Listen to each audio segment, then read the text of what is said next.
Olha o que eu acabei de fazer. Acabei de fazer esses dois trabalhinhos. Agora falta colocar no varalzinho e fazer os acabamentos. E eu vou vender por um preço justo. E é isso. Mas eu gostaria aqui, perante a palavra de Deus, de deixar um relato. Você sabe como é que Deus fala com a gente? Porque tem muita gente que diz assim: ah, eu escutei a voz do Senhor ontem, o Senhor falou comigo, Deus apareceu para mim, o Senhor apareceu ontem. E você fica assim. Eu estava me perguntando, já estou há quase 2 anos convertida, andando nos caminhos do Senhor, buscando o Senhor, lendo a sua palavra. Por que que o Senhor não fala comigo? A Bíblia diz que Deus não tem filhos preferidos. Só que Deus fala com a gente sim. E a gente é que não escuta. E então eu perguntei para um pastor, um servo do Senhor, que foi lá em casa fazer os armários do quarto da minha filha. Eu perguntei para ele: pastor, por que Deus fala com todo mundo, mas não fala comigo? Por que, pastor? Como é que Deus fala com o Senhor? Aí ele falou assim: olha,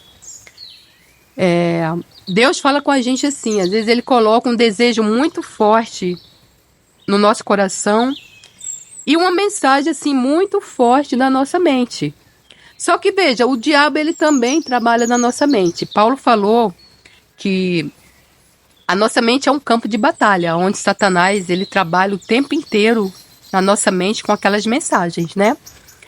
Então, como distinguir se a mensagem é do diabo ou mesmo Deus falando conosco? A gente ora para o Senhor, pede a direção do Espírito Santo de Deus. Primeiro a gente vai na palavra. A gente vai ver, esse pensamento que está aqui é para a honra e glória do Senhor Jesus? Que diz a palavra? Deus colocou na tua mente, apareceu uma mensagem na tua mente que você tinha que ajudar alguém. Só que você, na tua mente, você diz, essa pessoa não merece ser ajudada. Aí você vai lá na Bíblia. A Bíblia diz pra gente ajudar o próximo, principalmente aqueles da fé. Aí você vai ver que quando você semeia, você vai colher. E aí você vai ver que você vai ajudar o próximo e você pode ser um canal que Deus vai usar para amolecer o coração daquela pessoa e ela se entregar a vida dela para Jesus. Então, você vai ver que é de Deus. Mas eu não sabia distinguir. Então, veja bem, eu estava no ônibus fazendo um desse aqui, bem lindo. Tinha 4 frases. Me perdoe, sinto muito, eu te amo e sou grato. E eu estava sentado no ônibus lá atrás. E aí, fazendo. Tinha começado a fazer. Aí entrou um rapaz, um catador de latinha. Menino bonito. E eu vi aquela confusão lá, o motorista desce. E eu peguei, só escutei o motorista falar, desce. E ele falou, mas eu tô trabalhando. E aí veio aquilo assim no meu ouvido. Eu lá atrás, bem longe. Aí levantei, fui lá, paguei a passagem dele. Eu falei, você vai pra onde? Aí ele falou, vou pra Central. Aí fui lá, paguei a passagem dele. Voltei, quando eu paguei a passagem, ele falou, tá vendo? Tá vendo? Aí eu fui, sentar aqui. Aí eu fui, sentei lá atrás e continuei fazendo crochê. Ele passou por mim, olhou o que eu estava fazendo, depois se sentou lá atrás e vou pegar aqui para mostrar para vocês. E aí ele ficou vendo assim o que eu estava fazendo. E tava lindo. Eu tava fazendo eu fiz ele todo com essa linha brilhosa. Essa linha é muito cara, é mais cara. E o fundo era preto, tava ficando lindo. Na minha cabeça eu já tava assim, nossa, eu vou vender por um preço bom. Só que vi aquela mensagem assim na minha mente, dá pra ele. Aí eu pensei assim, aí vi a outra mensagem assim, não, mas esse aqui tá muito bonito. Eu tô fazendo todo com a linha dourada, vou vender por um bom preço. E ainda nem tá terminado. Eu falei assim para aquela outra mensagem, ainda nem tá terminado, como é que eu vou dar para ele? Aí a mensagem, outra mensagem, dá para ele. Aí eu falei assim, nem vai dar tempo terminar. Como é que eu vou dar isso para uma pessoa que nem tá terminado? Aí veio outra mensagem e falou assim, termina que dá tempo. Aí eu fui, bam, bam, bam, tava assim, ó, tava aqui assim, num desse aqui, fui, pam, pam, pam, terminei.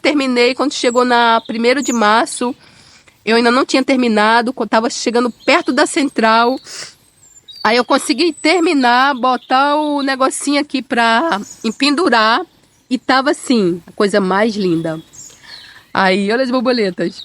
Aí peguei e no meio da viagem a minha bolsa caiu, eu tava trazendo a rede, essa rede aqui. E aí ele levantou, ele tava sentado lá atrás, só me olhando, e eu bem lá na minha. Quando eu fui descer do ônibus, tava todo pronto o trabalho, tava lindo, todo dourado. Eu peguei um livreto que eu tinha, Qual é a Boa Nova, onde fala do reino de Deus, onde fala do pecado de rebelião, nosso primeiro pecado. Botei o trabalhinho em cima do livreto, o livreto embaixo. Quando fui descer, me voltei para ele e falei assim, olha, Deus falou para te dar. Ele falou que você precisa perdoar alguém. Aí desci do ônibus, né? Quando eu desci do ônibus, eu falei, Senhor, me perdoa se o Senhor não mandou fazer isso. Porque eu não sei se essa voz era do Senhor ou se é coisa da minha cabeça. Mas aí eu fiquei tão em paz comigo que as lágrimas começaram a descer do meu rosto. Então, eu acho que foi uma demonstração do Senhor que realmente foi uma mensagem do Senhor, né? Porque eu só pensava naquele menino. Eu vi que ele era um menino, um rapaz bonito, jovem. E não existe uma pessoa que não precisa perdoar alguém ou que não precisa primeiramente de pedir perdão a Deus, né? Na verdade, o mais difícil para uma pessoa é de perdoar a outra pessoa, porque ela fica ali numa prisão. Satanás, ele não quer que a pessoa peça perdão, porque ele sabe que tem a pessoa ali na mão dele, né? Ela está numa prisão espiritual ali. Então, quando a pessoa pede perdão a outra, ela já está aí, já subiu metade das escadas aí, para primeiramente pedir perdão a Deus, né? Porque a Bíblia diz que se você não perdoar, você não vai ser perdoado. Então, eu dei esse trabalho para esse rapaz e eu estou orando pela vida dele. Então, o diabo não satisfeito, o diabo me atacou. Veja. E aí, olha as borboletas, olha.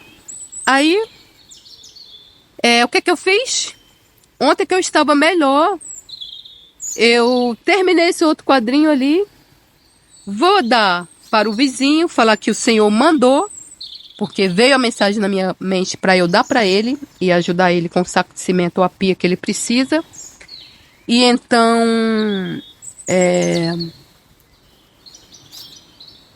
é de Deus sim, é a mensagem de Deus, você não pode ficar confundido. Deus não nos deixa confundidos, a palavra de Deus diz que Ele não nos deixa confundidos. Então, é assim que Deus trabalha, é assim que Deus usa os seus servos. Quando a gente anda em obediência, o Senhor começa a falar conosco. Olha as borboletas como é que ficam, olha. Quando a gente anda com o Senhor, olha. Até as borboletas, olha as borboletas como é que estão, ó. Lá no quadrinho, nos quadrinhos. Então, assim, Deus faz a obra. Deus faz a obra. A obra que Ele começa, Ele termina. E a obra que Ele começou na minha vida, Ele terminará. E assim também na sua. E eu vou filmar aqui essas borboletas aqui nos quadrinhos. Ali está o facão. Eu deixo esse facão ali para o trabalho aqui, a labuta diária. Mas também, se aparecer um ímpio aqui se meter na besta, primeiro eu vou orar, né? Proclamo o Salmo 91. Mas se meter a besta comigo, é legítima defesa. Davi matou muitos. Eu não quero matar ninguém, mas eu fico aqui sozinha. Então aquele que me guarda não dorme, que é o Senhor. Mas se meter a besta comigo, ó, ali tá o facão. Glórias a Deus. Louvado seja o nome do nosso Senhor Jesus Cristo. Por todos os séculos dos séculos. Amém. Agora eu vou para o Rio, acabar de me curar lá, proclamar a Bíblia, proclamar os salmos, louvar o Senhor e depois ir para a minha casa. Vou chegar lá curada em nome do Senhor Jesus. Amém. Graças a Deus.